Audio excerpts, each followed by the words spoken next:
नमस्कार।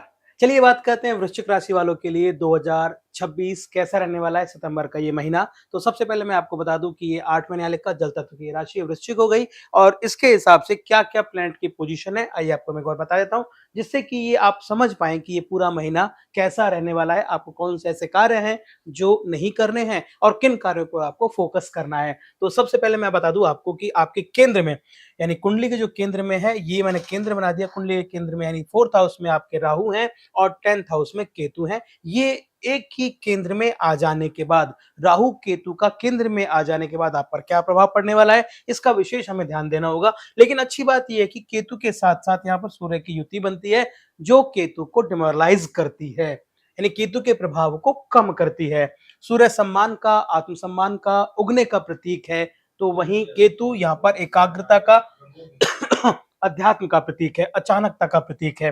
तो ये तो रहा कुंडली का केंद्र जिस पर हमें विशेष ध्यान देना है। दूसरा, 5वें भाव में शनि है, ये आपको क्या प्रभाव करेंगे?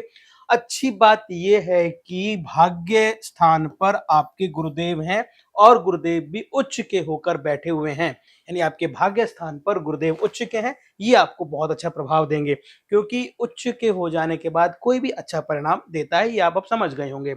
8वें भाव में मंगल है, जो आप अष्टम भाव की मैं बात करता हूँ, अष्टम भाव पे मंगल है और 11th हाउस में आपके बुध है और 12th हाउस में आपके शुक्र हैं। ये तो रही पूरी कुंडली की प्लैनेट की पोजीशन की ये प्लैनेट की पोजीशन सितंबर 2026 में वृश्चिक राशि वालों के लिए होने वाली है।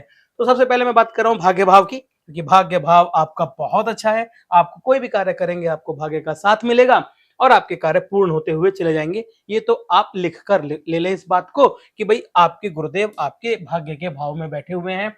यहाँ से धर्म, उच्च शिक्षा, लंबी यात्रा और गुरुओं का मार्गदर्शन आपको मिलेगा, जो जीवन में नहीं रहा और सकारात्मकता को बढ़ाएगा। रुके हुए कार्यों में भी एक बार दोबारा से स्टार्ट कर सकते हो आप, रीस्टार्ट जिसे बोलते हैं ना, एक बार फिर से स्टार्ट कर देते हैं। कोई काम अगर आपने छोड़ दिया है, एक बार फिर से धक्का दो और स्टार्ट हो जाओ।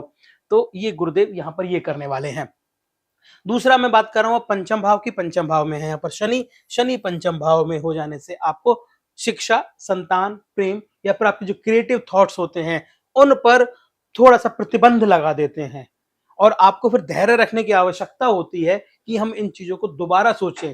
कोई भी काम करने से पहले, बच्चों से बात करने से पहले या शिक्षा में, संतान में, किसी भी चीज में कोई क्रिएटिव काम अगर आपको कर रहे हैं और वहां पर शनि है, तो एक बार फिर से सोच लें कहीं हमको लेने के देने ना पड़ जाएं, क्योंकि पंचम भाव के शनि आपको इन मामलों में दोबारा समीक्षा का, मैं तो ये कहूंगा निर्णय लेने की बात करते हैं, दोबारा समीक्षा का, दोबारा सोचने का अवसर प्रदान करते हैं। यानी एक बार और सोच के आप अपने कार्य को करें। अब मैं बात कर रहा हूं कुंडली के केंद्र में जो चौथा भाव है, ये राहु वाला भाव है।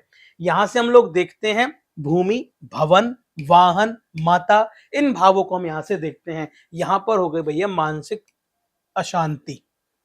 यहां पर अगर आपको शांत मन आपका नहीं है, इन भावों में अगर आपका मन शांत नहीं है, बेचैनी है आपको इन भावों में, तो कोई भी निर्णय अगर आप लेंगे, चाहे वो माता से जुड़ा हुआ लें, चाहे वो पैतृक संपत्ति से जुड़ा हुआ लें या जद्दी पुश्ती मकान से जुड़ा हुआ कोई निर्णय लें, तो यहां पर होगा आपको परेशानी का सामना करना पड़ेगा। तो कोशिश करें कि कोई भी चीज अगर आप कर रहे हैं, दस्तावेज, इन भूमि भवन की बात करते हो तो दस्तावेज की बात करेंगे, तो अगर आप दस्तावेज को चेक करने के बाद ही कोई भी निर्णय लें। आप कोई प्रॉपर्टी खरीद रहे हैं या बेच रहे हैं, तो भी इस बात का विशेष ध्यान लें। कोई भी चीज सोच समझ कर ही कर लें और कोई भी प्रॉपर्टी के पेपर हैं तो उनको पूर्णतः उनकी सत्यापन कर लें, तभी उसके बाद लें। दूसरा, जब मैं बात कर रहा हूं यहाँ पर 10th हाउस की, 10th हाउस में आ गए साहब केतु। अब केतु क्या करेंगे? दोनों, केतु और राहु दोनों तो जीवन में उतार चढ़ाव देते हैं। अब ये दोनों कुंडली के केंद्र में ही है। अब कुंडली के केंद्र में यहाँ तो आपको मैंने बता दिया मानसिक आपको शांति प्राप्त नहीं होगी। अब ये केतु यहाँ पर क्या कर रहे हैं? ये आपका जो पुराना तरीका था ना, कोई भी जिस भी पुराने तरीके से आप काम कर रहे थे, उस पुराने तरीके को आपका अब हटा देंगे, वहां से अलगाव कर देंगे। क्योंकि ये जो केतु है, ये कर देते हैं भटकाव, ये करता है अलगाव, ये अपने आप को ना अध्यात्मता की तरफ लेके चला जाता है, ये आपको अकेला कर देता है, अकेलापन देता है। लेकिन अगर आपके करियर के घर अकेले में ही आपको अकेला मिल जाए, आपका करियर का घर ही अगर आपका अकेला हो जाएगा, तो आप आगे कैसे बढ़ेंगे? ये यहां से हमें देखने वाला विषय बनता है। लेकिन अच्छी बात यह है कि यहाँ पर सूर्यदेव भी साथ में है, तो जो आपकी सोचने शक्ति को, आपके मान को, आपकी प्रतिष्ठा को, आपके ज्ञान के प्रकाश को वो आपको जगा के रखेंगे, बना के रखेंगे। बस आपको धैर्य रखने की आवश्यकता है। तो राहु, केतु के साथ-साथ यहाँ पर जो 10th हाउस है, यहाँ पर सूर्यदेव भी हैं, जो आपके लिए पॉजिटिव साइड लेकर आते हैं। अब मैं बात कर रहा हूँ इच्छा पूर्ति, यानी ये सूर्यदेव भगवान है आपके 12th हाउस में, ये आपके आ गए हानि के भाव में, विदेश यात्रा के भाव में, हॉस्पिटल के खर्चों के भाव में। तो यहाँ पर आपके खर्चे स्वाभाविक रूप से बढ़ने वाले हैं। ये जो खर्चे बढ़ेंगे आपके हॉस्पिटल की यात्राओं में बढ़ेंगे, परिवारजनों में हो सकता है कोई बीमार हो जाए बार-बार, आपको हॉस्पिटल्स के चक्कर लगाने पड़ जाएँ, ये आपको यहाँ पर देखने वाला विषय होगा। मुझे लगता है मैंने सभी चीज़ों को ओवरऑल कंक्लूड कर दिया है। स्वास्थ्य की मैं बात करता हूँ क्योंकि अष्टम में मंगल है। अष्टम में मंगल हो जाने से चोट, दुर्घटना आदि के वो बनते हैं, विशेष योग बन जाते हैं। जब क्योंकि अष्टम की बात करते हैं तो यहाँ पर देखो मंगल देव हैं और एनर्जी आपके अंदर बहुत है, आप तेजी से गाड़ी चलाना चालू कर दोगे तो हो सकता है कि आपको तनाव है और तनाव में आप तेजी से गाड़ी चला रहे हो तो चोट दुर्घटना की भावनाएं बन जाती है। तो आप कोई भी काम ऐसा ना करें जिससे आपकी चोट या दुर्घटना के वाहन बनते हैं। सावधानी से आपको वाहन चलाने की आवश्यकता है। दिनचर्या को आपको संतुलित रखना है, भाग-दौड़ ज़्यादा नहीं करनी है। शिक्षा की बात करता हूँ तो यहाँ पर शनि महाराज हैं, तो शोध के लिए तो समय है, दोबारा सोचने का आपका समय है, रीस्टार्ट करने का आपका समय है, तो एक बार फिर से आप कोई भी चीज़ को रीस्टार्ट कर सकते हो। दूसरा, घर और परिवार के मामलों की मैं बात करता हूँ तो अचानक परिवर्तन इसलिए संभव है क्योंकि यहाँ पर राहु देव हैं। बस कोई भी काम करें तो समझदारी के साथ करें।